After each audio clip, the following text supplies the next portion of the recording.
The air crackled with the promise of spring that day in the university courtyard. Amara, with eyes that sparkled like sunlit streams, saw him beneath a blossoming cherry tree.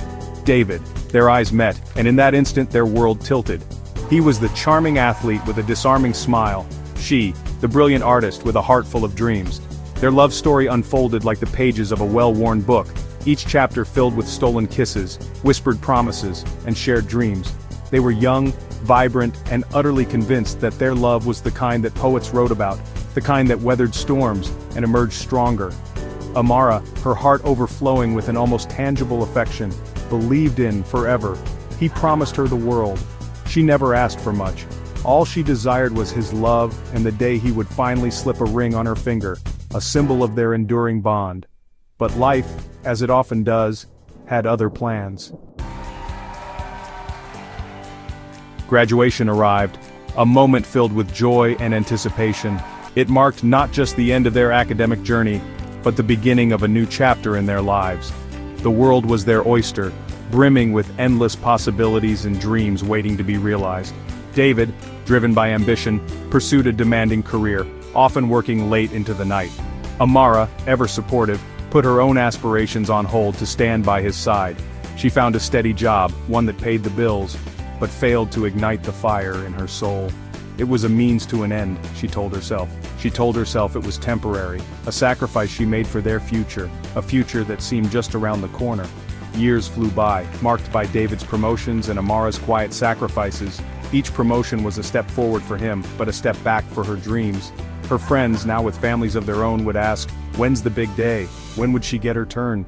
A blush would creep onto Amara's cheeks, a mix of embarrassment and hope. Soon she'd reply, her voice laced with a certainty she wasn't sure she felt. She clung to the hope that their time would come. David always had a reason. His career wasn't stable enough. They needed to save more. The timing wasn't right. Excuses that seemed to pile up with each passing year. Doubt, like a persistent weed, began to sprout in the garden of Amara's heart. She wondered if her sacrifices were in vain. She had given him her youth, her dreams, her unwavering devotion. Was it enough? Was she enough? The question lingered in the silence of their shared apartment, a silent testament to the unspoken anxieties that had taken root. The dreams they once shared seemed to drift further away, like distant stars in an ever-expanding universe. The whispers started subtly, like a gentle breeze rustling through the leaves on a quiet evening. Friends, concerned by David's relentless focus on his career, would share their apprehensions. They would gather in hushed circles, their voices tinged with worry and skepticism. Amara, fiercely loyal, would defend him, brushing off their words as unfounded worries. She believed in him, in his dreams, and in the promises they had made to each other. But seeds of doubt, once sown, are difficult to ignore. They linger, growing silently in the shadows of the mind. They burrow deep, taking root in the fertile ground of uncertainty. Each passing day, they spread further, entwining themselves with every thought. She started noticing the missed calls, the late-night meetings that stretched into the early hours. The signs were subtle at first, but they grew more frequent, more glaring. His excuses, once plausible, now seemed threadbare, worn out from overuse. The stories he told no longer held the same weight, the same conviction. Amara, her heart heavy with a growing unease, tried to ignore the gnawing feeling in her gut. She wanted to believe in him, to trust in their love, but the doubts were relentless. This wasn't her David, the man who had promised her forever beneath the cherry blossoms. The memories of their happier times seemed like distant echoes, fading with each passing day. One evening while David was showering, his phone buzzed. The sound was sharp, cutting through the silence of the room. It was a message from an unknown number. Her heart raced as she picked up the phone, her hands trembling. A pang of guilt shot through Amara as she glanced at the screen. She knew she shouldn't invade his privacy, but the doubts were too strong to ignore. The message was simple, yet its implications were devastating. "Can't wait to see you again, darling. Last night was magical." The words echoed in her mind, each one a dagger to her heart. The phone slipped from Amara's grasp, clattering onto the floor like a shattered promise. The sound was deafening, a stark contrast to the whispers that had started it all. The world Amara knew, the one built on a foundation of love and trust, crumbled around her. The message, a cruel testament to David's betrayal, played on a continuous loop in her mind. Her heart, once a source of boundless love, felt like a lead weight in her chest, each beat a painful reminder of her shattered dreams. She confronted him, her voice trembling with a mixture of anger and disbelief. His response, a jumbled mess of excuses and justifications, confirmed her worst fears. He hadn't intended to hurt her, he claimed. It was a mistake, a fleeting indiscretion. But his words rang hollow, devoid of any real remorse. The truth, brutal and undeniable, was that he was already gone. He had already made his choice, and Amara, the woman who had loved him without reservation, was left to pick up the pieces of her broken heart. The pain was unbearable, a visceral ache that consumed her from the inside out. Section 5. Picking up the pieces. The days that followed were a blur of pain and disbelief. The vibrant, spirited Amara was gone, replaced by a ghost of her former self. She moved through life in a daze, her heart a heavy weight in her chest. Sleep offered no escape, only a cruel replay of shattered dreams and broken promises. Friends and family rallied around her, offering words of comfort and support, but their words seemed distant, unable to penetrate the wall of grief that surrounded her. How could she explain the depth of her pain, the sense of betrayal that cut so deep it felt like her soul was bleeding? She withdrew from the world, seeking solace in the solitude of her apartment. The once bright walls now seemed to close in on her, suffocating her with memories of a love that had turned to ashes. The pain was relentless, a constant companion that shadowed her every move. One morning, after weeks of living in a fog of despair, Amara woke to find a ray of sunlight streaming through a gap in the curtains.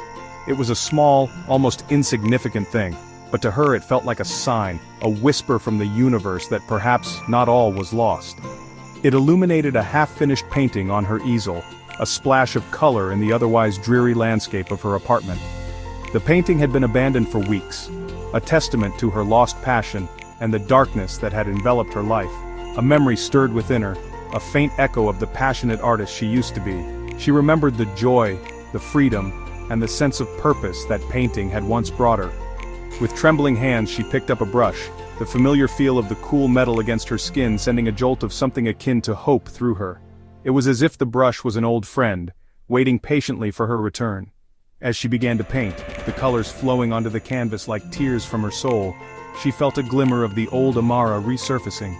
Each stroke was a release, a way to channel her emotions and find a semblance of peace. It wasn't a cure, not by any means. The darkness still lingered, but it was a start, a small step towards healing, but it was a start. With each stroke of the brush, she began to reclaim a part of herself that she thought was lost forever. The act of painting became a lifeline, a way to reconnect with her true self. With each stroke of the brush, she began to reclaim a part of herself that she thought was lost forever. The colors on the canvas were more than just paint. They were pieces of her soul, fragments of her identity. Art became her sanctuary, a space where she could pour her pain, her anger, and her slowly resurfacing hope onto the canvas. In those moments, she found solace, a brief respite from the storm raging within her. As Amara delved deeper into her art, she found herself drawn to a local community center that offered art therapy workshops. Surrounded by others who understood the therapeutic power of creativity, she began to heal.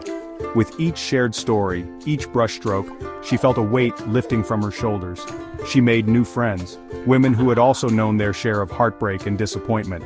They laughed together, cried together, and encouraged each other to embrace the strength and resilience they discovered within themselves.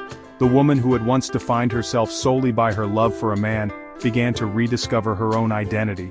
She was Amara, an artist, a friend, a survivor. She was no longer defined by the past but empowered by it. Years passed and Amara blossomed. Her art, once a reflection of her pain, now radiated with life, color, and the depth of her experiences. She had found her voice, not only through her art but through her newfound confidence and self-love. She had learned the most valuable lesson of all. The most important love story is the one you have with yourself. One day, while exhibiting her work at a local gallery, she met someone. He was kind, compassionate, and drawn to her infectious spirit and the stories her art told. They talked for hours, about art, about life, about the journeys that had shaped them. He saw her, truly saw her, for the incredible woman she had become, and for the first time since David, Amara felt a flutter in her chest. a spark of possibility that had nothing to do with fairy tales or happily ever afters, but with the quiet joy of shared moments and mutual respect. Amara never forgot the pain of David's betrayal, but she no longer allowed it to define her. She carried the lessons she had learned with her, a testament to her resilience and her capacity for love and forgiveness. She had emerged from the wreckage of her past stronger, wiser, and more determined than ever to live a life filled with passion, purpose, and most importantly, self-love. The future stretched before her, a blank canvas filled with possibilities, and Amara, with a heart full of hope and a spirit that refused to be broken, was finally ready to paint her own masterpiece. This time she was the artist, the muse, and the author of her own happily ever after.